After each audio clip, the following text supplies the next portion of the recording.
Time now to go around the horn as we do every week, all thanks to our friends at Coca-Cola. Randy Mazey alongside I'm Dan Zangrilli as West Virginia gets ready to head to Fort Worth and take on the TCU Horned Frogs. Randy, I'm curious, inside the clubhouse, as a skipper, who you lean on as far as players are concerned for real leadership and, I guess, the stretch run of the year? You know, the older guys, the guys that were leaders on the team last year when we went to a regional. This time of the year, it's their job to teach everybody else the importance of every game. Yeah. And what do they do, anyone individually that maybe is a vocal leader as opposed to someone who leads by example? You know, they all in their own little way. B.J. Myers, by making a change in the middle of the year for the team, shows leadership.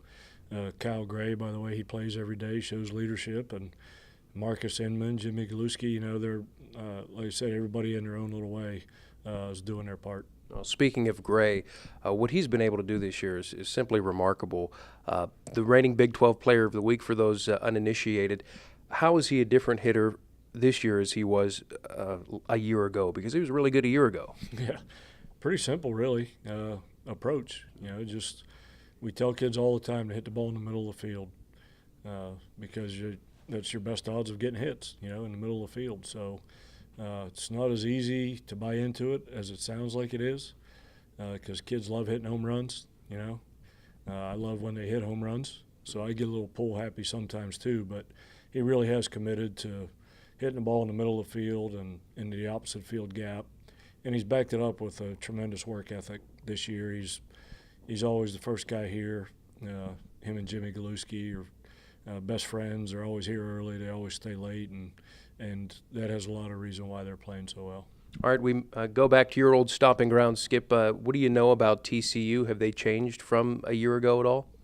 Yeah, it's a whole different team, but the thing that hasn't changed is they always play their best baseball in May, and that's going to the College World Series 4 straight years leads you to do that. You get winning in your blood when you get closer to the postseason, and kids feel confident and they understand how important these games are. That's why they always play well. So catching the Frogs at a bad time.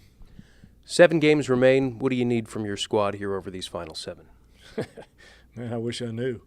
If I knew we had to win 5 of them, I'd coach really hard in those 5 games, but you never know. We just got to keep doing what we're doing. We're actually playing pretty well, and get some good pitching performances down the stretch and maintain where we are offensively.